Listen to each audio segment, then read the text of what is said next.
Christmas just around the corner, we are hit with the age-old question. I'm feeding X amount of people for the holiday. How do I know which rib roast to buy? Today, we make your holiday grocery shopping easier by tackling this question.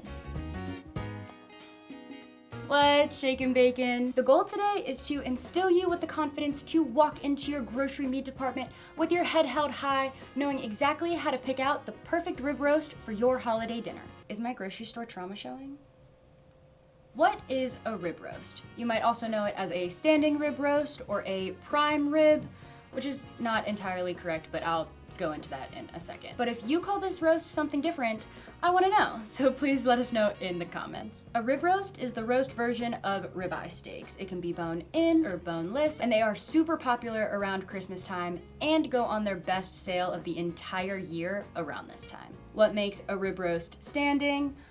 The bones. The rib bones support the roast and make it stand, which means that you can cook this thing without using a roasting rack.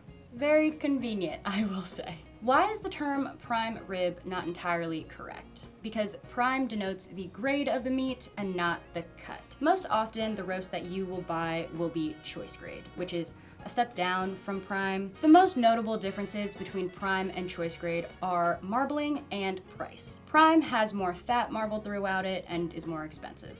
If you'd like a video where we go in depth on meat grading, let us know in the comments.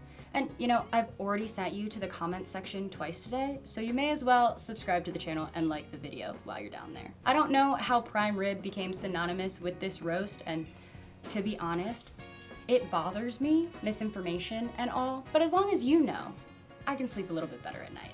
There are two styles of bone-in rib roast that you will find at the store. The first being the simplest, where the roast is essentially just a chunk cut from the whole beef rib. And second is boned and tied, where the bones have been removed and reattached with twine. This makes it super easy to serve because once you cook it, you can just cut the twine, remove the meat from the bones, and slice up your roast. If you can't tell, boned and tied is the superior option in my opinion. We do have a video dedicated to cutting up a whole beef rib that I will link on the screen and in the description if you would like a more detailed breakdown of the subprimal and everything it has to offer. I will warn you that that was the very first video we ever posted on this channel, and our quality has since vastly improved. We might make an updated version of that video in the future, but the information is all still good, even in 1080 resolution. Not very good 1080 resolution, but like it was 1080. So how do we decide on the size of roast to buy? A good place to start is with the recommended serving size of meat per person. This range varies depending on where you look, but we would always recommend 1/2 to 1 pound of meat per person. But since rib roasts are cut by the bone count and not to be specific weights, how is this information helpful? Well, each bone on average is about 2 to 3 pounds. A 2-bone rib roast is the smallest you will find at most stores because 1 bone is just a steak. And on average, a 2-bone rib roast is going to be 4 to 6 pounds. A whole beef rib is 7 bones, so that is the maximum size you'll be able to get. And if you do need a roast that big, I would 100% recommend breaking it down into smaller, more manageable roasts for cooking. Where your roast is cut from is also super important because the average fat content differs between the two ends of the whole piece. Starting closest to the head of the cow, we have the chuck end, which is the fattier side, and the piece gets progressively leaner as we move over to the other end, or the strip side. Terms like chuck and strip end, fatty and lean are super helpful when asking a meat cutter to either help you pick out a roast or to cut one for you. These terms are pretty universal, so they ensure that meat cutters of all levels, as well as someone who just works in the department and may not be a cutter themselves, can best assist you.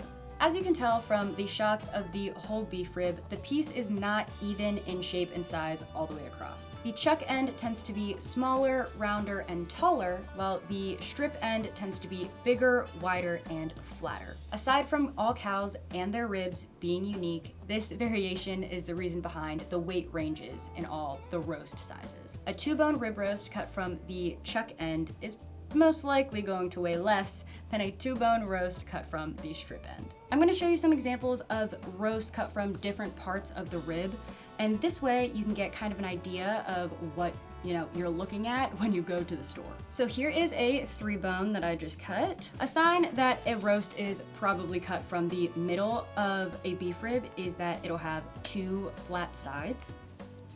The chuck side, you can see much more fat in general. Also, the eye is smaller. And then when you flip it over to the side that is closer to the strip end, the eye is much bigger and there's just not nearly as much fat. This one's pretty even on both sides, if I'm being completely honest with you, but you can definitely see the difference. Comparing the 2-bone roast from each end of the rib, you can definitely see the difference in the size of the eye and the fat running throughout it. You can also tell a difference in size. The 2-bone from the strip end is definitely bigger, whereas the 2-bone from the chuck end is smaller. It's also rounder, and then you can see how this one is wider. We'll look at them all side by side. This is the chuck side, this is the strip side. You can see how the fat content really differs between all the sections. Put this one over. See, I prefer like this cute little roast right here. This is exactly what I would buy when Xavier and I were living in Charlotte, and I would get this. It's a cute little 4-ish pound 2-bone rib roast. We would eat about half of it and then have the rest of it for leftovers for the rest of the week. But yeah, this is like the perfect little roast. So this one's about 4-ish pounds. Let's go ahead and see the difference in weight between the chuck end 2-bone and the strip end 2-bone, because you can obviously tell that this one's bigger. And I didn't trim any of these. So there is a little extra fat on them, but that is not really the focus of this video. The chuck end 2-bone ran us about 4.5 pounds. This one is running us like 5 3/4 pounds. So these ones fall squarely within the 4 to 6 pound range that 2-bone roasts tend to be. Now, with bigger ribs, obviously they can be a little bit larger, or I've even seen like 3.5 pound ones before, but on average, most of the ones I've seen are 4 to 6 pounds. When I help customers decide, I always ask if they would prefer a fattier or a leaner roast and how many people they are feeding. I always start with a 2-bone roast, and my general rule of thumb is 1 bone per every 2 to 4 people. I know that range is kind of large, but it is influenced by a myriad of things, including but not limited to the time you plan to serve the meal, whether you'll be snacking or having appetizers prior to the meal, how many sides you plan on serving along with the roast, and whether you are having another meat option like a ham or turkey. The short of it is, if you're having a wide variety of foods, sides, appetizers, etc., or if you're eating later in the day, you most likely will need a smaller roast than you think. Take my family, for example. Last year, I cut a 4-bone roast for 12 people, and we only ate half of it.